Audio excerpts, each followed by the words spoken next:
E aí pessoal, tudo bem? Preparados para mais uma aula de Química? Desta vez nós vamos falar sobre as cargas elétricas na substituição nucleofílica. Eu falo substituição nucleofílica, o aluno já entra em desespero, já fica preocupado, já entra em colapso e diz: meu Deus, o que é isso? Aí eu digo: calma, relaxa, fica zen, paz e amor, vai dar tudo certo. Por que eu digo isso? Porque realmente, quando o professor na sala de aula diz empolgadamente, substituição nucleofílica unimolecular, substituição nucleofílica bimolecular, substituição eletrofílica, o professor de fato está empolgado, está contente em passar a matéria. Mas em contrapartida, o aluno está viajando na maionese, não está entendendo nada. Diante disso, para que nós possamos entender aquilo que está sendo passado em sala de aula pelo professor, de modo que nós assimilemos e de modo que nós consigamos compreender fazendo os exercícios tudo certinho, a gente tem que seguir um roteiro. Qual é esse roteiro? O roteiro é o seguinte: nós temos que analisar palavra por palavra. Por exemplo, o professor fala assim em sala de aula: substituição nucleofílica. O aluno decora. Não é para decorar. Parece meio óbvio isso, meio evidente, analisar palavra por palavra. Mas se você fizer isso, eu te garanto que você vai conseguir entender, você vai conseguir fazer todos os exercícios e no final das contas tudo vai dar certo. Então, quando nós falamos substituição nucleofílica, vamos analisar? Parece coisa de primeira série, parece coisa mais infantil, mas não é desse modo que a gente consegue entender? De um modo mais simples, a gente consegue entender. O objetivo aqui não é complicar. Se fosse complicar, eu nem estaria fazendo vídeo, estaria fazendo outras coisas. Então, quando nós falamos assim, substituição nucleofílica. Substituição me lembra troca de posição, me lembra pegar uma coisa de um lugar, colocar aqui e entrar outra coisa aqui, não é? É substituição, é troca de posição. E quando eu falo nucleofílica, vamos pela própria etimologia da palavra. Nucleofílica. Fílica me lembra filia. Filia me lembra afinidade, me lembra gostar de. Núcleo me lembra a parte positiva, ou como Solomons diz, sempre positivo. Tudo isso é perfumaria, sempre positivo. Enfim, a parte positiva, que tem afinidade pelo positivo ali. Então, a substituição nucleofílica vai se dar por meio de, através de uma espécie que está precisando de carga positiva, que gosta do positivo. É isso, é simplesmente isso, tá? Então, é isso que a gente vai explicar aqui, tá? A substituição nucleofílica envolvendo as cargas elétricas aí, tá? Então, olha só, pessoal, existem 4 tipos possíveis de reação.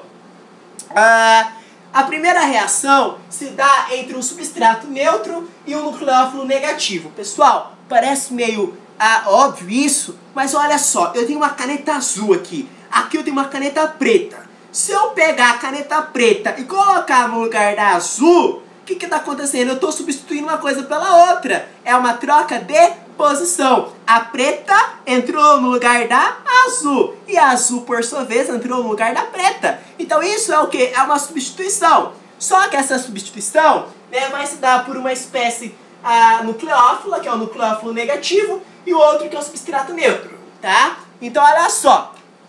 O substrato neutro aqui é esse R ligado com cloro.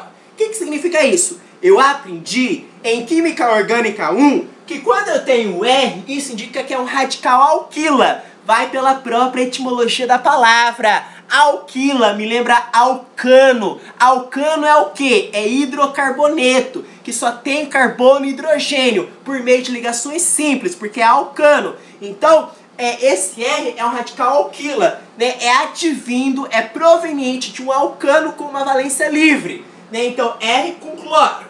Perceba que isso aí é um substrato neutro, porque não tem carga, não é nem positivo nem negativo, ele é neutro. Então é o meu substrato neutro. Reagindo, claro, é uma reação de substituição, com quem? Com o OH-. O professor Adilson, na prova, deu um exercício com várias letras lá, A, B, C, D, enfim. E lá, né, dentre essas letras havia essa espécie aqui, OH-. Ele pedia para que nós disséssemos acerca dessas espécies, se elas eram nucleófilas ou se elas eram eletrófilas. No caso em específico, o OH-, ele é o quê? Ele é o nucleófilo. É óbvio, perceba, ele não tem a carga negativa, então ele tem afinidade pelo quê? Pelo positivo, né? Lembra, são as cargas opostas se atraem. Então se ele é negativo, ele tem afinidade pelo positivo. Então ele é o nucleófilo, tá? Ele vai atacar aqui o substrato neutro. O que vai acontecer então? Ele vai entrar aqui no lugar do cloro, então vai ficar ROH e o cloro vai sair. Vai ficar Cl- com a carga negativa. Então se dá por meio de um substrato neutro, porque não tem carga, e um nucleófilo negativo. Por quê? Porque esse nucleófilo tem a carga o quê? Negativa. Pode acontecer de nós termos um substrato neutro e um nucleófilo neutro. Antes de falar desse 2, 3 e 4, eu gostaria de dizer que não é para você decorar, pegar o livro lá, decorar, meu Deus, tem tudo isso aqui para decorar. Não, calma, não é você decorar, substrato neutro, nucleófilo negativo, substrato, não, calma, não é isso, tá? Não é você decorar tudo isso aqui, é você saber identificar, estudar cada um desses aqui. Continuando, substrato neutro com nucleófilo neutro, o próprio nome diz, neutro, então ele é neutro, não tem carga. É novamente o R ligado com cloro, tá?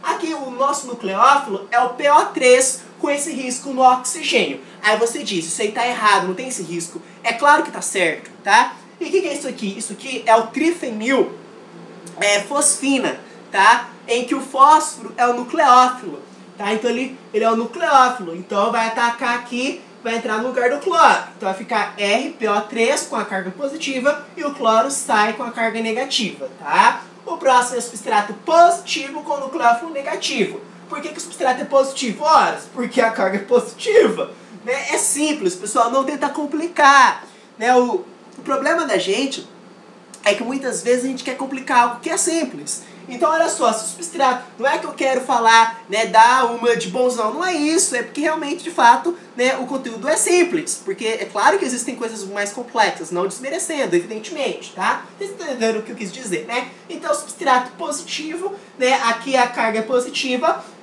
e aqui eu tenho o nucleófilo negativo, novamente OH. Ele é OH-, ele é o nucleófilo, tem afinidade pelo positivo porque ele é negativo, né? Então tem afinidade pelo positivo. Vai atacar aqui esse grupo, N de navio Me3. E vai ficar, portanto, como? ROH, porque o OH entrou no lugar aqui, e tudo isso aqui saiu, NMe3. O próximo é um substrato positivo com nucleófilo neutro. O substrato é positivo porque a carga é positiva, ora, isso aqui é positivo. Reagindo aqui com o nucleófilo neutro. O nucleófilo é neutro porque não tem carga, não é positivo nem negativo, tá? Aqui, ó, né, ó, o nucleófilo é neutro, é H2S. Então tudo isso aqui vai entrar no lugar desse N de navio Me3. Aqui, ó, fica RSH2, ele só inverteu, né, SH2 com a carga positiva e tudo isso aqui sai, né, NMe3. Tudo bem, pessoal? Muito obrigado!